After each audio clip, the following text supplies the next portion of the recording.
I think most organizations would prefer to have a consolidated compliance and have more communication across those different functions. And what I see always, it's always the same almost. We have a very good coverage of privacy topics, but information security coverage with security requirements according information security, mostly it's non-existent.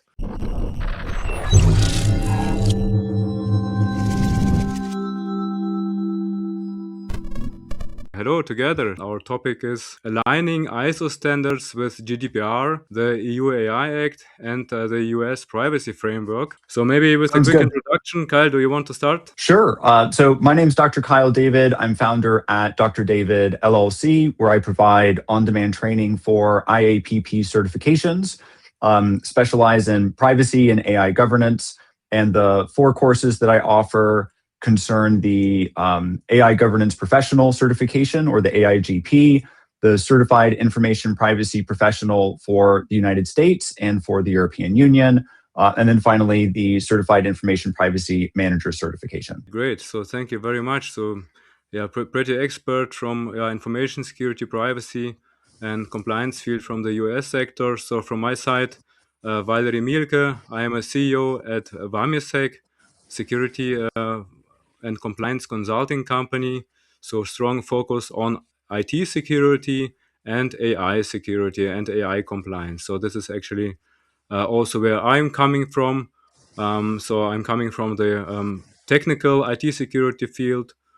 Started as a pen tester, white hat hacker, and later went into the GRC field as an ISO 27001 and 42001 lead auditor. So we as a company, and I myself also, supporting companies to get secure and compliant.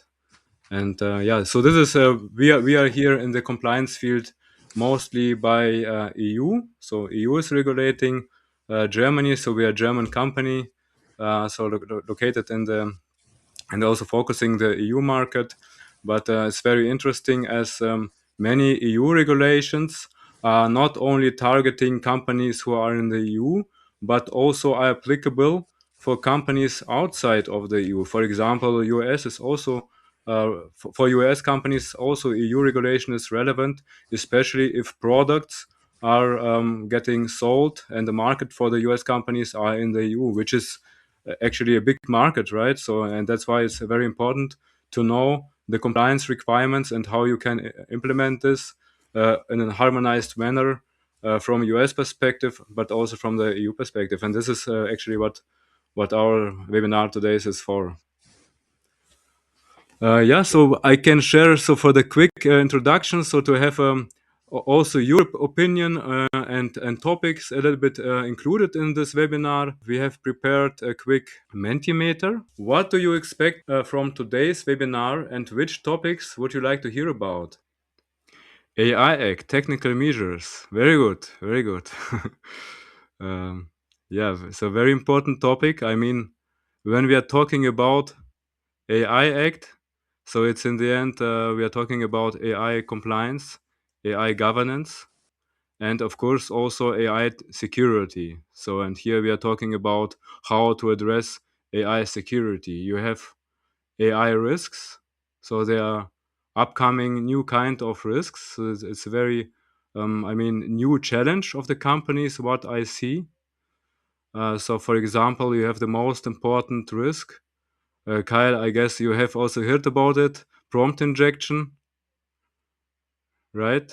And so for such new kind of technical risks, AI risks, you need technical measures, like you need adversarial testing, for example. So you need to test your AI systems as an attacker to see if your AI is vulnerable or not, and implement technical measures to harden your AI system. So this is at least the view from the manufacturer of an AI, from a vendor. So vendors of AI system have to implement technical measures to secure their AI system, right? To be protected against prompt injection. AI Act also focuses on supply chain security. So it means you have to know your your components of your AI systems. Means you need also to know whether you have vulnerable components and test against new kind of techniques. So this is the one thing. The other thing what we have as a technical measure is the security guardrails, for example. This is a very important one, so that you have like some kind of limitations. So if you have, for example, like an AI system, it's a customer chatbot, right? And the customer chatbot, so support bot, let's say it's a support, customer support, it should only support customers with with their product or with their problem, but don't do like other stuff, like doing some, for example, illegal activities or advice for illegal activities, or don't support with information of other customers, right? And here we need like prompt injection testing, security of prompts. You need access rights management, especially if you have an agentic AI system. It's very important to have also security in the field of like different application landscapes. And agentic AI has access to different third-party applications. Typically, you have, for example, an agent who can, let's say, it's a flight booking agent. So the flight booking agent could book a flight for you, right? And for the booking process, obviously, the AI agent needs the key, the access key, so the API key, and so on and so forth. And here, big AI, complex agentic AI systems, there is a big challenge to see and overlook the whole threat landscape. And for this, you have to perform a proper threat modeling. There, you have new techniques for proper threat modeling of AI systems on the one side. And then when you have your threat model, when you know your risks, your threats, then you have to check whether you have already implemented measures, technical measures, but also organizational measures, or you can at least you know your risks, and you need some additional measures which you maybe have derived from your risks, and then plan the next implementations of technical measures. And also you need organizational measures in the end. So of course, technical measures is always the best option, because you can't bypass, whether as a user or as an employee. Uh, but also you need also you need in the end organizational measures, like for example the company which want to manage a little bit the use of AI systems in the company.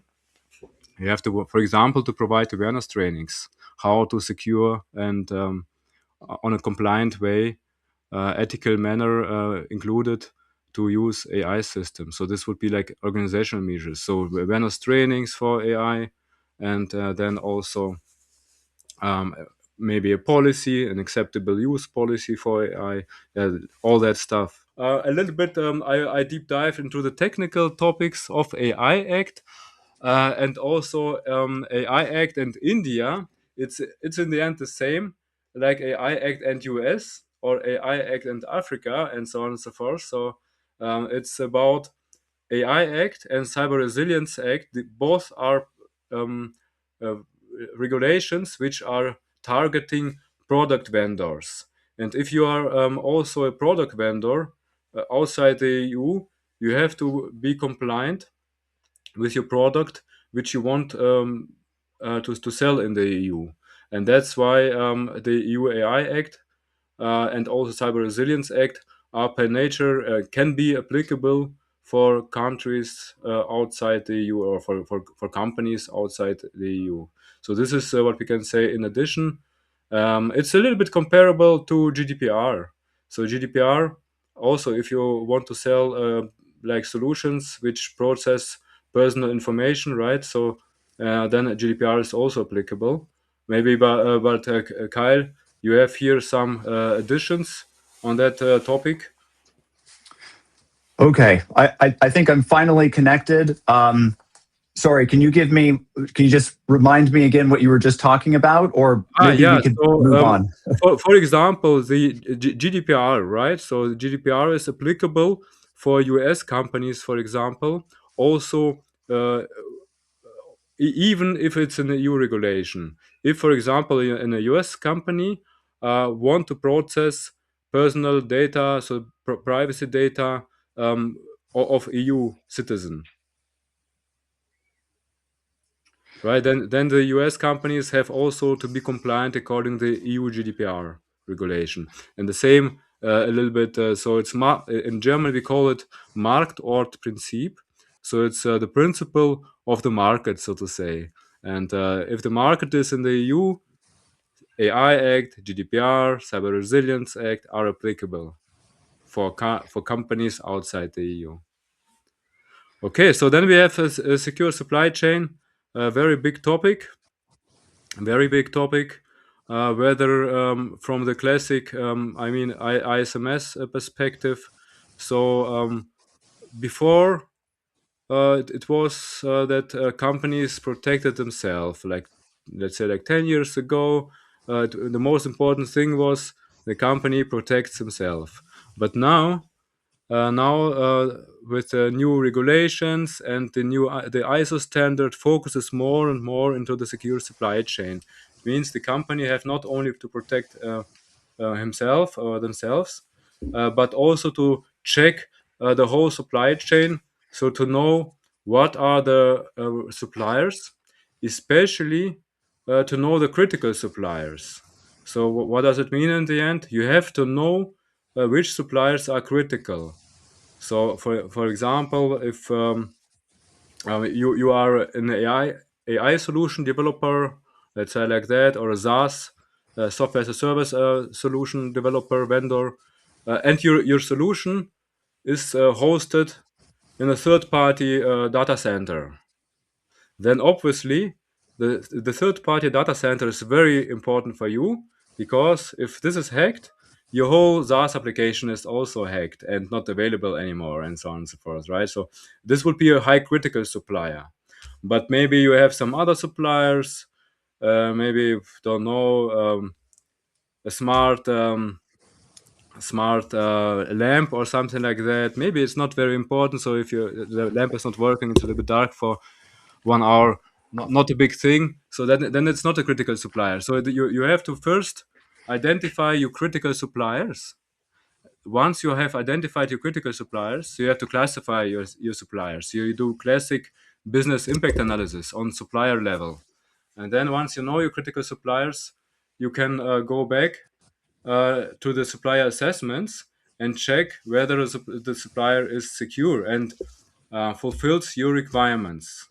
And your requirement can be, for example, the supplier is ISO 27001 certified or 42001 certified. So if you have an AI supplier, maybe you say, okay, the supplier have to fulfill the ISO 42001 standard, and also is, of course, compliant to the EU AI Act. So this is about the supply chain. And what is also important to know, the supply chain goes in both directions. So you have on the one side um, the suppliers which you want to manage as a company for your suppliers, but also typically you are yourself a supplier, right? So for you have your customers, maybe partners, customers, and you are a supplier for them. And so they also are managing you as a supplier. That means they give you requirements on the same time.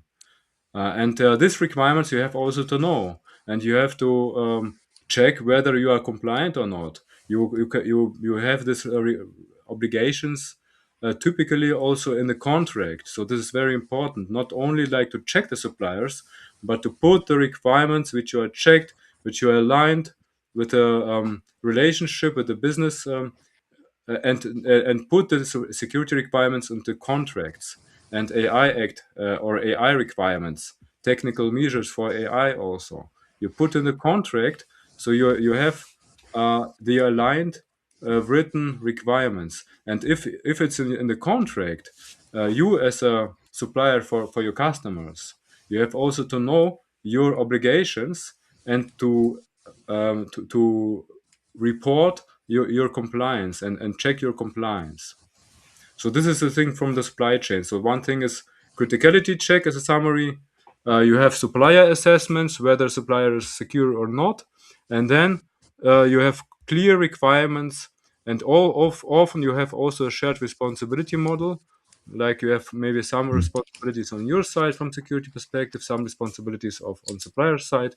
It must be clear, and also security requirements on supplier side. You have to write down in the contract and align with them, and then check them regularly. So this is from supplier perspective point of view. That's great. Valery, can I ask a follow up on that? Yeah, sure. So I know one thing a lot of folks are thinking about is there are a tremendous number of requirements for each of these individual standards. 42,001, 27,001, 27,701.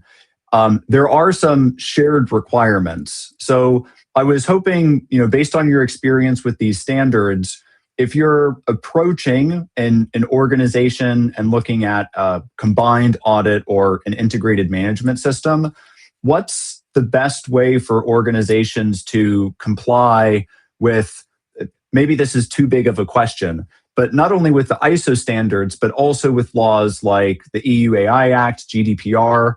What's a good strategy for these organizations?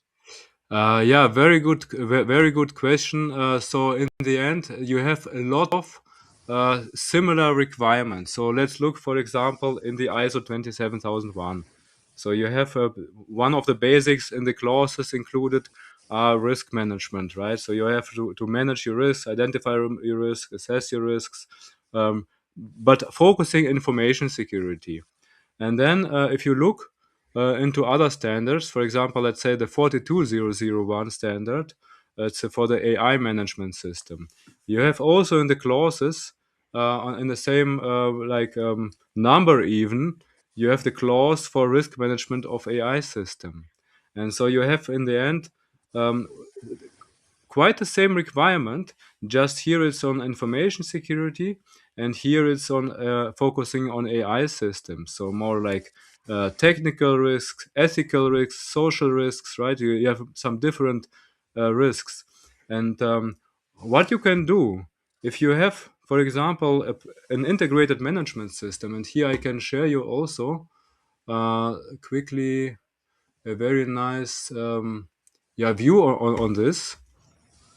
Mm, I can explain you a little bit on this diagram so it's better visible. So here it is. Yeah. So if you have then, let's say your ISO 42001, ISO 27001 management system. So for ISMS and AIMS, and then here we have here also some different regulations flying around, and we combine them in an integrated with integrated processes. So that means we have, for example, here this is asset and risk management. This is a very good synergetical integratable with a process with one process. So let's say, for example, we have a new asset, right? So this is asset management. You have also to know your assets on ISMS from ISMS perspective, from AI MS perspective, so from the AI management perspective. You have your asset, and if a new asset is onboarded, let's say someone in the procurement buys a new system, a new SaaS solution. Okay, it's a new asset. If it's um, an asset which has AI capabilities, then I also would perform directly the risk management from AI perspective. But it's only one process. I have one risk management process, one risk analysis. So I directly perform a risk analysis from information security perspective and AI perspective. And let's say like that, we have also in the questions in Mentimeter the ISO 27701, right? So it's a data privacy information management system standard. And here also, if the asset has impact to the privacy, so it's if it's processing personal data, Then I will also directly perform a risk assessment from GDPR, from privacy perspective. So I don't have to implement like three individual processes with three individual management systems. So this is actually what the companies are doing. You have um, based also on the regulations from the past. I mean the GDPR from the EU. It's what was it, 2016 or so, so like 10 years old, and and here the privacy management system is already in place. Now we have new regulations here, like NIS2, like AI Act, and here we have new requirements, and then the management implements or let implement, the company are implementing new management system, ISMS. Now we have AIMS, and all that management systems are implemented as a silo. But this is not very efficient in the end. If you have three processes, even on policy basis, uh, I only need one policy in the end. If I have one policy which covers all different requirements from AI perspective, data privacy perspective, and information security perspective, I can combine this stuff. And this is only asset risk management. It's very straightforward. But also about incident management. So you have also from the requirements, from the regulation perspective, EU AI Act, but also NIS2 in the EU, the Cyber Resilience Act. By the way, Cyber Resilience Act is a pretty new regulation. It's regulation targeting products with digital elements. So all products, let's say like a smart home system or a toy with internet connection, a smart toy. So everything with a digital element is covered and by CRA. So it means you have to implement a proper security into your product. This is behind the standards IEC 62443, for example, or 21434. It's a cyber security management system, so called, to cover these requirements. But in the end, you have incident management. It's applicable from the ISO standard, from AI Act. So if you have an AI incident, you have to notify the EU government body within 24 hours if it's a severe incident. And same requirement from Cyber Resilience Act. You have 24-hour incident reporting to ENISA from the EU. And same we have here from NIS2 perspective, DORA perspective, DORA even more critical. But in the end, you have a centralized incident management process. And then you just decide, okay, is it an AI system? Then I have just a quick like a quick change in the incident management process. The first like 80% are the same, and then if we have an AI incident, then also we do it in AI reporting. Only the reporting chain is a little bit different, but in the same we have almost the same process, and almost also the same like responsibilities behind, right? So you don't have to have different responsibilities. So you have your basis on responsibilities, and then you just involve for AI incidents, for example, the AI officer, for incidents according products with digital elements, Cyber Resilience Act, you would include your product owner or something like that. Right, and then we have also same on third-party risk management, so third-party and supplier management. What we talked about, you can also combine. I mean, if you do a supplier criticality assessment and supplier assessment, you check your supplier and put in the requirements for information security. You put in the requirements from AI perspective and GDPR, so privacy perspective. And this is all what I see from the experience from the consulting. So we are supporting big companies, so from small companies to big companies, with implementation of supply chain, secure supply chain. And what I see always, it's always the same almost. We have a very good coverage of privacy topics, but information security coverage with security requirements according information security, mostly it's non-existent. Maybe a little bit, but not very comprehensive. Also AI. So AI requirements are very rare actually included in the supply chain. And this is what we can combine with the integrated management system. So it's very, if you see here on the left side, we have so many regulations, and this is only like the most relevant from EU perspective. TISAX, by the way, is an automotive standard. It's an automotive standard which is very established and focusing the supply chain, by the way. And then, so you have all the different regulations covered with an integrated approach. And what is good here, you have not only integrated processes and policies, you have also an integrated governance and view on your compliance. So it's for the management perspective very interesting.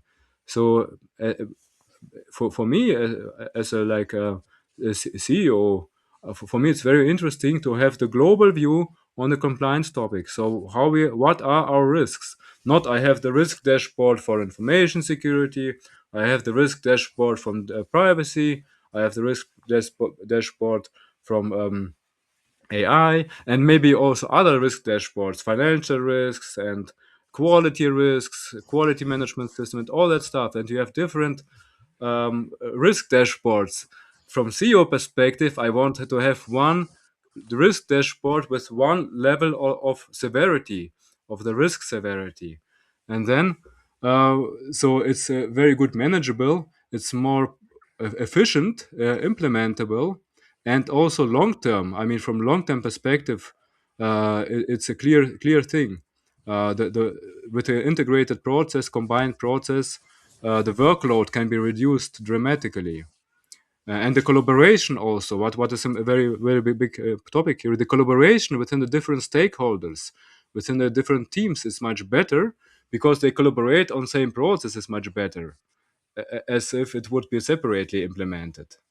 And what also a good outcome is, so typically how you can do it. So this integration, it's quite challenging if you look only at the regulations, because the regulations are very um, uh, individual. So also from the complexity, from the level here perspective, very different. And so the approach is here to use the standards. So, for example, the NIS2 or DORA regulation, we use the ISMS standards, or like for the US, it will be like NIST, right? For example, for AI Act, we would use the standard ISO 42001. For PIMS, data privacy, GDPR, we would use 27701. And so, if we map the regulations to the standards and we are focusing on implementing the requirements of the regulations with the standards, then we can map the standards between each other. So the standards, they're quite standardized, written. You can easily map the standards between each other. And then you can integrate the standards with one management system. And the outcome is, because you use the standards for the implementation, you use the standards and the integration for the implementation, you can also be certified, right? And this is because you can be certified, you have also an advantage of the competition in the end, right? As you can say, okay, I'm certified 27001, 42001, and you can show it to the market, show it to your customers. It's easier to report your compliance also if you are certified. So it's a good quick outcome. We are ready for certifications if you do this approach. Yeah, so this would be like a quick, you can say deep dive, Kyle, on your question. Does it cover it, or? I think that's great. That's great. Yeah. One follow up to that is, I think from a consultant or from an auditor's point of view, if we're going to build a company from scratch, we understand these requirements and we know how to build a system from the beginning that is going to integrate these standards. I feel in reality from working with folks that that's not how they build their businesses. So what is a piece of advice that you have for business owners, for folks that are working in compliance, where these business functions are siloed? privacy is siloed, cybersecurity is siloed, AI is siloed. Do you have what type of advice are you giving your clients to increase efficiencies, right? Not only efficiencies, but to make compliance simpler, right? Because all of the laws, all of the standards, it can be very confusing for business owners. How do you make that easier for them? Yeah.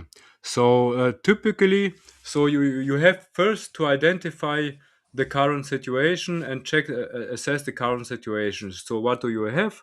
Which management systems? Which roles, responsibilities? To look first in the whole governance landscape. You have to check what you have, and then what I would suggest to make an analysis and a roadmap. So to show what can be then the roadmap. This roadmap with a clear ending date. Let's say like we start today with the analysis. The analysis will take us like 2 weeks. Or at least a quick first analysis. Then we do like a raw concept how we can integrate this diversified landscape, a silo landscape of management systems and processes. Create like a raw concept and a clear like milestone plan and so on and so forth. So this is we have clear stakeholders, and we as a consulting company we would support this, but heavily include the relevant stakeholders of the company. And this approach, this we can present in a very simple manner to the top management. So this is, in my opinion, because I mean, in the end, you have like on one management level the different stakeholders, right? You have information security stakeholder, data privacy stakeholder, AI, compliance, legal, and you have to collect all information first and from the different stakeholders. Then you combine this all knowledge from different stakeholders. So you, after this interview phase with different stakeholders, you have your consolidated view as a consulting company. So we have our full view on the compliance field, and then I would present the approach, the integrated management approach, to the top management. So let's say to the C level board, to the board, and then um, we plan together. The board says, okay, makes sense. So it's a clear return on invest will be very fast there, in my opinion. So it's maybe after 1 year, you have already your return on invest, depending, of course, on the complexity to integrate. But typically, at least like on process and policy level, you can easily integrate it like in a half year or so, right? So you map the processes and the policies between each other. So you present the approach, the benefit, calculate the return on invest, return on compliance invest, we can also say. And then, so you plan your project, plan the kickoff with the whole team, whole stakeholders, and we guide the full implementation, and we can say like migration project, migration of the silo management systems and silo compliance fields. Of course, it would be easier to build this setting up from scratch, but to be honest, if you look in the future, all the compliance topics, they are getting more and more complex, and they are. So this is actually what I'm seeing. Um, Budget perspective for the company bucket, so to say, right? So the all the compliance to manage for a company the compliance, it's very expensive, and it will be even more in the future. The compliance topic is increasing. We see it in the EU market. We see it all over the world. So also you have. So I heard in China there is a new AI regulation also for transparency obligations and all that stuff. So it's in the end, it's a global topic, the compliance, and it will be bigger and bigger. And the earlier you start with the integration process, the better, and you're more competitive against other companies. That's a really good point. I think most organizations would prefer to have consolidated compliance dashboard like you were mentioning a while ago and have more communication across those different functions. I also agree that the laws, the regulations are only becoming more complex, and dealing with it sooner rather than later is probably the route to go. I want to come back to this idea of complexity in just a moment. I also want to go back to 27701. So this standard was just updated at the end of 2025. Can you tell us a little bit about what's changed with the new 27701? And for folks that are looking for that certification or have been recently certified in the last couple of years, what type of changes should they expect or prepare for? Yeah, so it's in the end a little bit alignment to the other management systems. If you look to the 27001 and 42001, so all the classic focus topics into the supply chain and risk management, including with the supply chain. So these topics are also now more aligned from the 27701. And this is in the end the thing what where for us it's a clear the topic that we should integrate this. So the integration with a new update is even easier, is becoming easier, because you have now more synergies between the requirements as it is aligned to 27001. Yeah, so you can see it like a harmonization between the standards to support also this integrated approach on a high level, not to deep dive too low into the specific requirements, but on a high level you can say the standards are getting closer to each other with the refresh. And That's also great. the supply chain is more and more in focus. This is also one high level thing what we can say as a summary. Good, good. Thank you. So going back to complexity, I want to go back to the EU AI Act and how it treats high risk systems, the obligations for providers, for example. If an organization has satisfied or is looking at ISO 42001 certification, if that organization also needs to be compliant with the EU AI Act, how should they strategize certification and then compliance? What extra systems or controls need to be in place to mitigate risk associated with high risk systems? Yeah, so I would go with a approach to with a combined gap analysis. So the first step is, after you have your exact scope, like from typically from ISO perspective, you have a scope, right? So 42001, 27001, you have your scope, you have your clear target. Also for EU AI Act, if you know your scope, I would start with a combined gap analysis. So you check directly the EU AI Act obligations with the 42001 obligations. They're quite similar. 42001 is a little bit more comprehensive with the requirements, but still, I mean, you can map all requirements from the EU AI Act to the 42001 standard.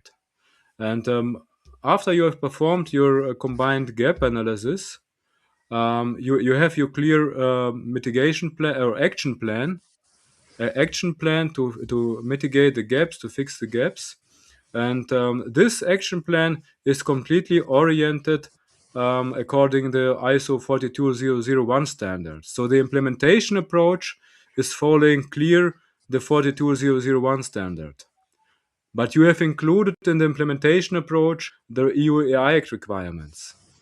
So then you have with your implementation, with the standardized implementation with the ISO 42001, you are automatically fulfilling the EU AI Act obligations. And then, once done, you're also ready to get certified. So this is the best approach, to perform directly a combined gap analysis and an action plan which has included the AI Act obligations. but with a clear implementation approach of the ISO standard. So this is very important because the ISO standard is more straightforward from the implementation point of view. And also in the end, the same here, we can integrate it in existing structures easier than the UAI Act stuff. That's great. Would you say that for 27701, GDPR, and also for maybe something like California's CCPA, that there's a similar synergy there, that attaining ISO 27701 certification helps you to satisfy most, if not all, requirements? Yeah, same procedure here. Same procedure here like UAI Act using 42001. You collect first all the different regulation requirements. So depending where the company is operating, right? So you have so many different regulations. I'm also not the expert in all regulations all over the world.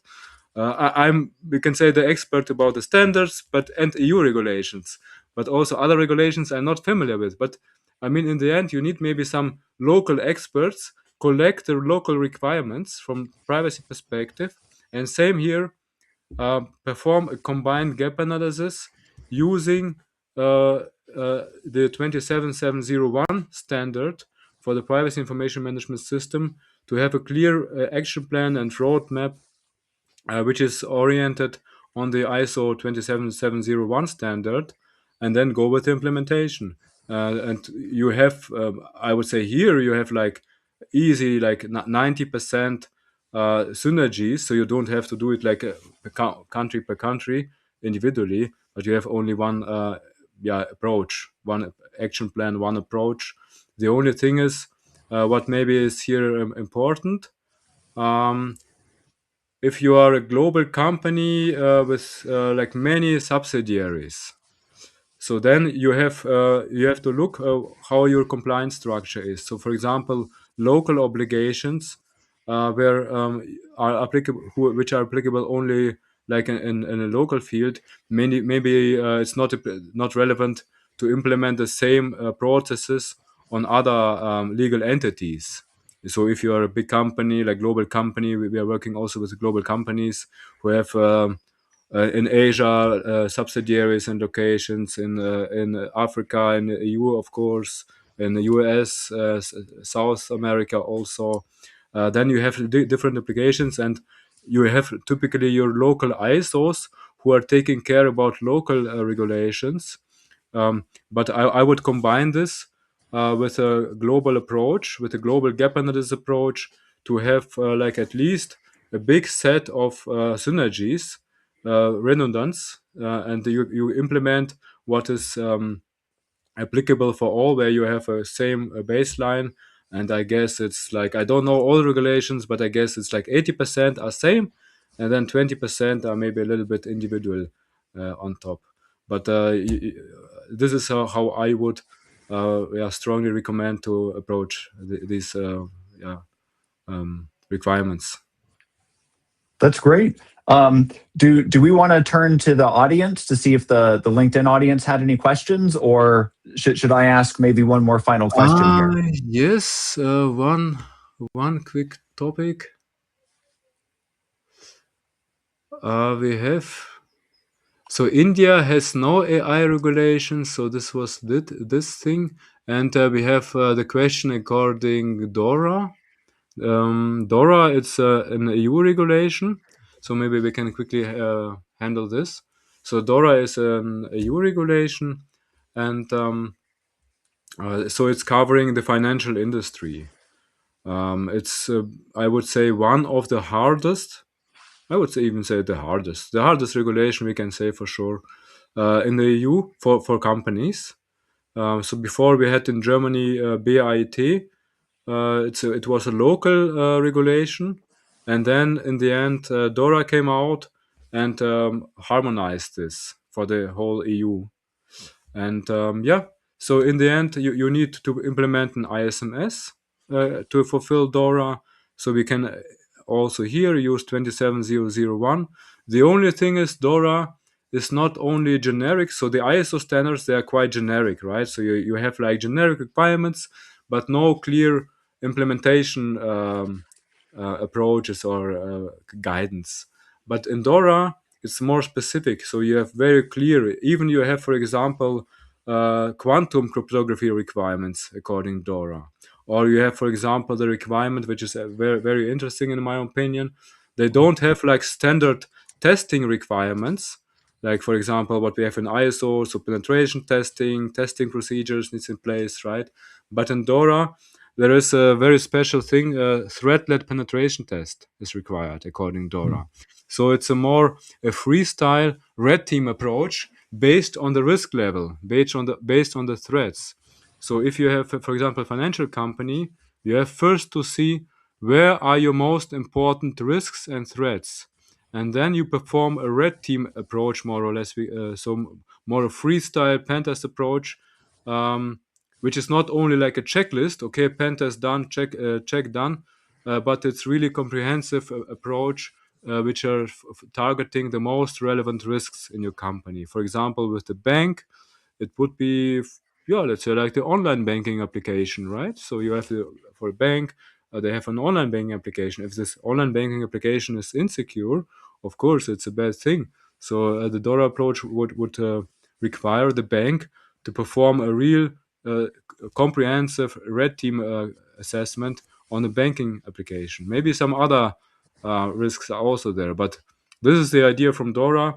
It's a threat-led penetration test as a very special requirement. So in the end, DORA is a regulation on financial industry. Insurance companies, for example, are also covered, banks and fintech companies, and it's a very hard and specific regulation. So you have on the one side the law, then you have the RTS, so it's technical standards, risk technical standards, regulatory technical standards, which are very comprehensive. And then do you have the ITS standards?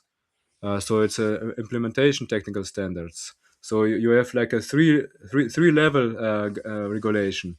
You have the DORA regulation, RTS, and ITS, and all are in the end applicable for the companies. So very comprehensive regulation approach at DORA. So for financial industry, obviously, it's a very important business market. And what do you see as the major gaps there? If someone is already 27001 certified, what are some of the extra steps that they need to integrate into their risk assessment, their policies to satisfy DORA? Sorry again, I was reading. Sorry, I was reading the chat from our back office. No, that's okay. I was just asking what the major gaps are. So if someone's already 27001 certified, what are the additional implementation steps required to also comply with DORA? Is it just more on the technical implementation side? No, so the biggest gap right now, so after many gap analysis with DORA and NIS2, by the way, it's also very interesting. This NIS2 also is applicable for financial industry. So we have two regulations are applicable for financial industry, NIS2 and DORA. But as DORA is harder, the requirements of DORA are like primarily relevant, by the way. But the most important thing is after I performed some different gap analysis, what I always see is supply management is not in place properly. So there is something in place sometimes, but not really full covered with all the things: business impact analysis, supplier assessments, contractually bounded, supplier communications, reporting obligations. All that stuff is not covered properly. So this is the one thing, the biggest gap what I see on that field. The other thing is in the AI Act and ISO 4200 stuff, so more the AI view. The companies develop systems, maybe AI systems, also using AI systems for developing AI systems. So the AI stuff is becoming more and more big, and there is no real risk assessment and mitigation measures implemented typically. So no real AI system focused penetration tests, no AI threat modeling. So there you have new techniques for covering AI systems. So covering all the AI requirements. And also, by the way, this is a very good combination to DORA. So DORA has also a specific requirement to perform AI security testing. So DORA has a dedicated letter published. I think it was end of last year, 25. It's requires financial companies to really perform comprehensive security tests on the AI systems, because they know that new AI systems are very vulnerable with new kind of attacks. So traditional attacks and measures can't handle AI attacks. Why? Because traditional security measures, they are like protecting via clear attack strings, clear attack paths. Like you have, for example, this command, and you can filter out this command. You can perform input validation and you filter. Okay, nice. But how you can filter a prompt command? You can just prompt what you want, and you Right. attack with the prompt. You can't filter based on clear strings, clear char sets, right? And this is the challenge in the AI. All the classic mitigation measures, technical measures, don't work for AI, new AI threats. So this is why you need new techniques for testing, new techniques for to protect you. Also, there is also, for example, a so-called prompt firewall. So it's a kind of protection firewall. It detects, and you can only defeat an, an attack with AI, because so how you can detect a malicious prompt and automatically filter it. You need AI. You can't use standard regular expressions, so standard string matching techniques. You see, okay, malicious command, blacklist, good command, whitelist. You can't do this. You need AI to protect against new AI attacks.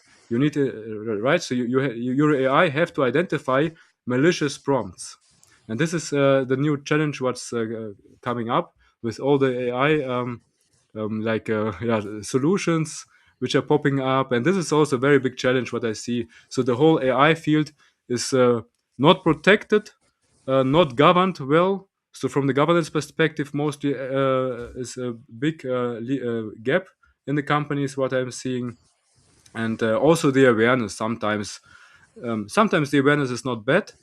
The awareness is raising. I see it also, but there is a big, I think, plan for the most companies in the next 2 years to tackle this topic, AI security and AI risks.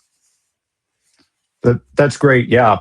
If we had more time, I'd love to get your thoughts on why organizations are falling short on AI governance. What you've heard from your clients, why that's something they haven't started implementing yet. That's a question that I'm interested in, and my audience for sure. Maybe we can get to that next time.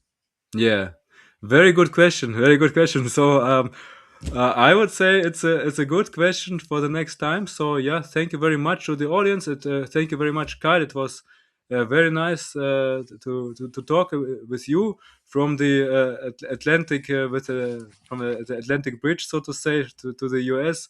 Look a little bit how it's there, and yeah, let's tackle the next topics in the next session. So yeah, thanks again from my side. Thanks all also to the audience, and yeah, see you. We will also upload this video on our YouTube channel. So Kyle, you have also I have, so we will upload this on YouTube channel, so you can also watch this later. And yeah, that's Absolutely. Yeah. Thank you, Valeri, and the audience, and thank you for your patience. Grateful for your time. Thanks all. See you. Take care.